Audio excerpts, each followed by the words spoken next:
Anyway, you guys ready for your next comedian? Yeah. All right, excellent. Please welcome to the stage the very funny and the very gay Mike Kroll. Mike Kroll! Give it up for my future ex-husband, Jimmy Feldhammer. Hello, where are my Israelis? Are there any Israelis here? Yeah. Where are my Americans? That's what they sound like. Where are my stoners? Anyone? Yeah! Yes, the one person who hired me to be here tonight. As Jeremy said, my name is Mike Kroll. I'm a comedian. I'm very gay, apparently. I just got back from work. My job is to keep pregnant Russian women out of our clubs. It's down on Allenby. It's called Fucking Faggots. Half of you are welcome. The other half, please leave your wives at home. We will deal with you separately. A little bit about me. I feel like everyone should know their attacker. I'm Jewish. I'm 29. I've been doing stand-up comedy for 10 years. This is where we all applaud. Thank you. It's only going to be awkward for you, not for me. As I said, I've been doing it for 10 years. If you want to know if it's a profitable career, the answer is no. I cannot afford a shirt. This is not by accident. This is because the guy I'm blowing didn't do my laundry, and I had to come here really quickly. You'll see him later. His name is Yochai. He's a great comedian. It's okay, he doesn't understand a word I'm saying, which is why I perform in Israel. No, I got my start performing back in Texas. It's where I was from. Has everyone heard of Texas? Yes, of course. George W. Bush, Beyonce, and racism. That's all we have to offer. I started performing for 200 Christian people at a private university in Texas. Now, I know, oh, it's only going to get worse. Now I'm performing for 50 drunk people in a dive bar in Tel Aviv. Yes.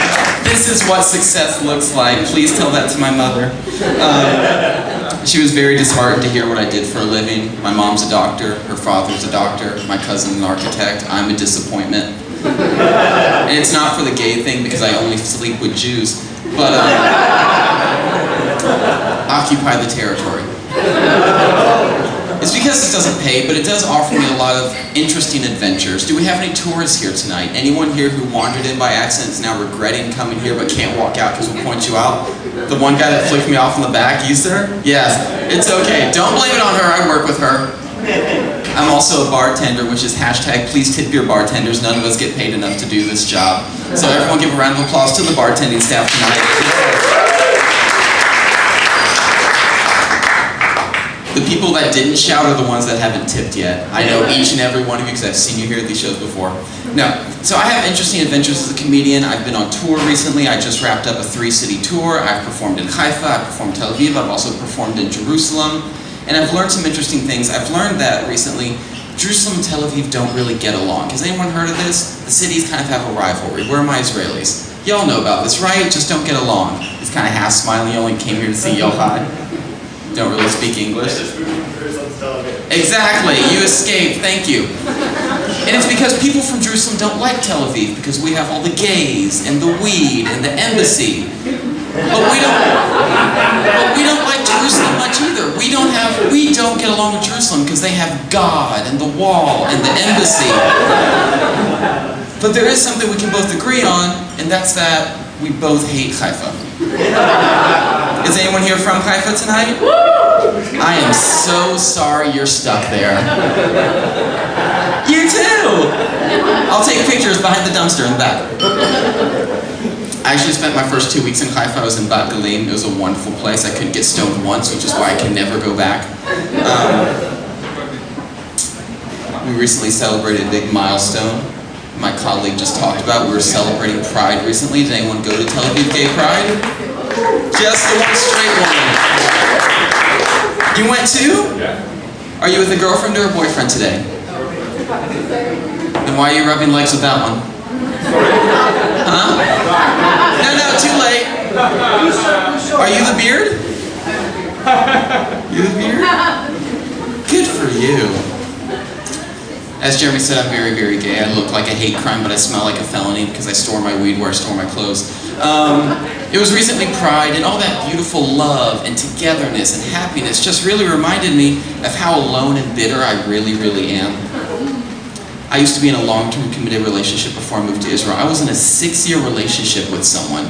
I was with a man for 6 years, sir, and he didn't fuck me once. I know, it's sad. Can you go 6 years without having sex? Can you? Can anyone here go 6 years without having sex? The two people fondling each other in the back? Can you go 6 minutes without having sex? I'm working here. I don't come to your bedroom and shit in your floor. Don't shit on my set. No one. I did. Do you know what happens? You move to the Middle East and start doing comedy. So I came here and like I said, I'm from Texas. I lived up to some stereotypes. Does everyone know what white trash is? Is everyone familiar with that term? For the people who don't know, it's like arson, but we don't get anything done. Like, to give you an example, I come from I love the translations in the back. Let me show you how low I keep my dating standards. I was with someone for 6 years, we didn't sleep together, I moved to Israel, I get on a bunch of dating apps. The first guy I find, 2 meters tall, has his own business, lives on a kibbutz, doesn't live with his parents, and he's interested in me. The only caveat is, he has my exact same last name. That's alarming.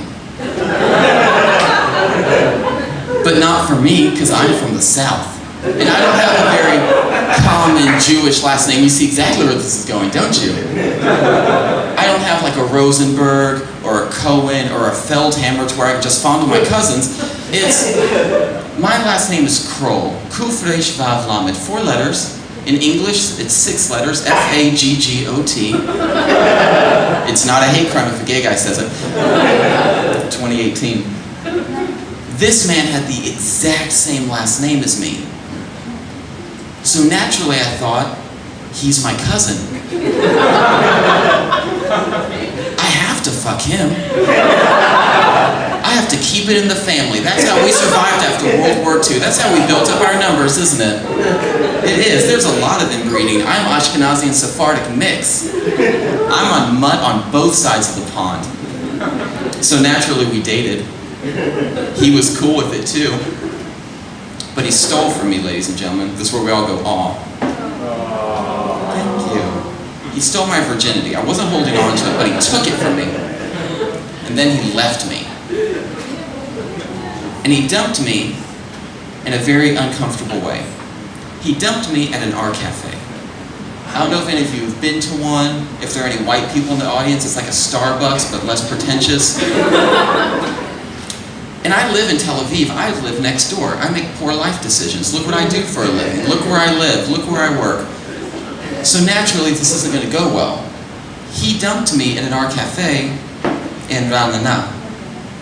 Now, I don't know if you've ever been driven out of a city to be dumped before.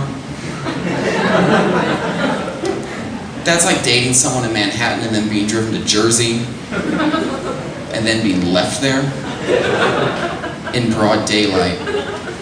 Now, I've been performing for 10 years, but for the past 2 years, I perform as a drag queen. I'm a transvestite. This is where we all clap, because it's 2018 again. Thank you.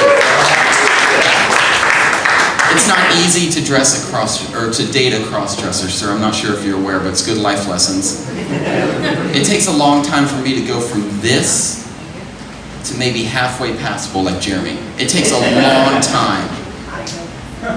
I only have a shelf life of 4 hours when I'm in drag, and you're gonna take me out to the city and dump me in broad daylight, and then record it? So that's what happened. He dumped me in broad daylight at our cafe, and then he asked a question that no one should ever ask someone. He asked me, "Do you need a ride home?"